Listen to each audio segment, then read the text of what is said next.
Good morning everyone, kapwa ko Filipino, basa na tayo ng ating history. History of the Filipino People by Agoncillo and Guerrero. Book natin to guys nung college pa tayo.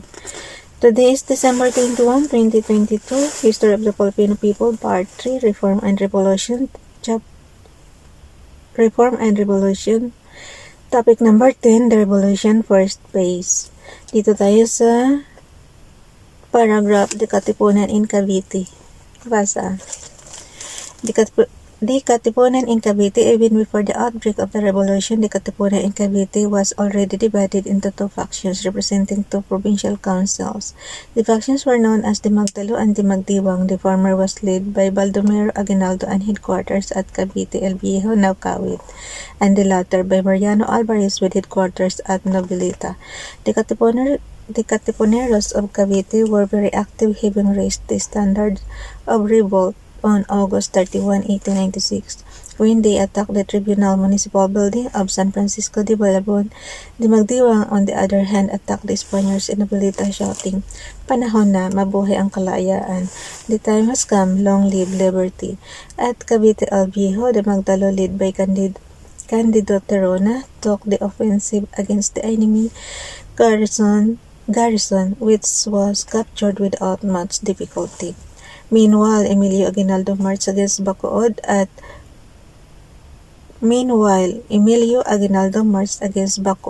to intercept the Spanish forces coming from Manila, but was defeated.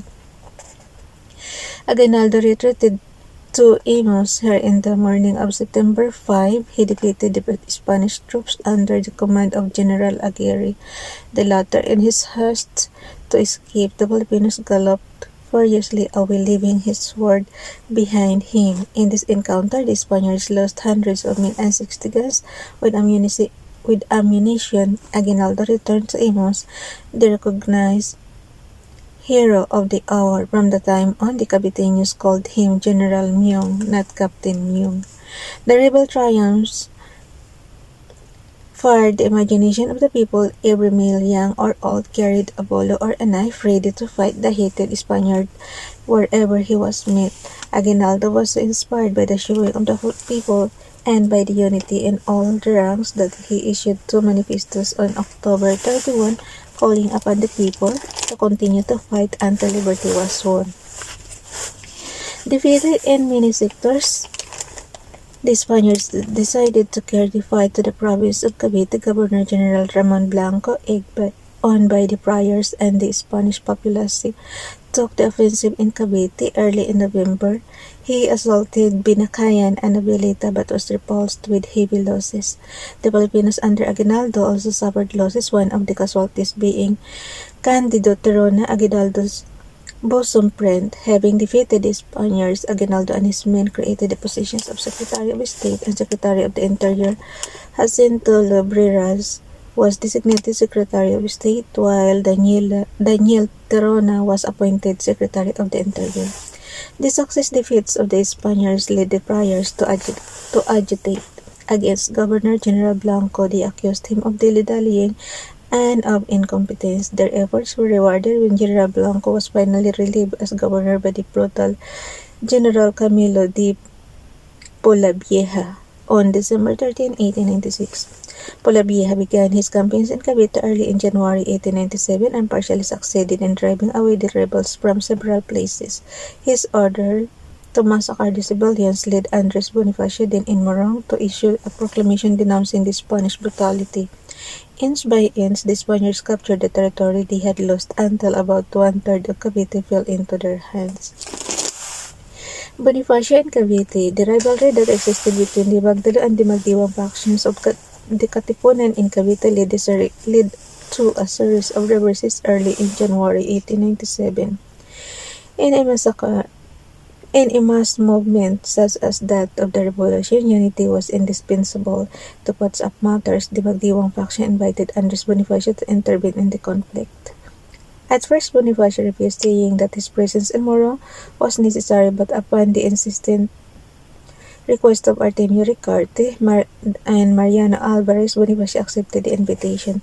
Accompanied by his wife and his brothers Procopio and Ciriaco, Bonifacio went to Cavite toward the end of December 1896. He was met at Zapote by Emilio Aguinaldo, Adalberto Evangelista, and a few other leaders who wanted to meet him personally.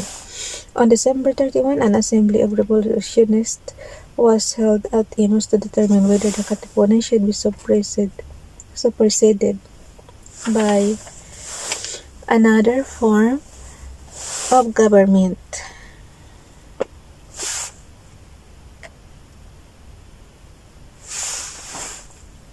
Tapusin ko lang to, guys.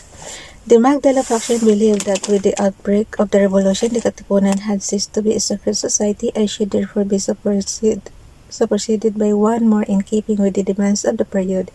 The Magdiwang men, on the other hand, contended that the Katipunan should remain the government of the revolutionists because it already had a constitution and bylaws recognized by all. The conflict was not resolved and the meeting ended without having accomplished anything. So bukas na tong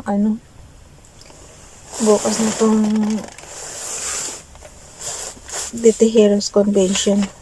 Wala na tayong oras, guys, for December 22, 2022. Bye everyone, God bless.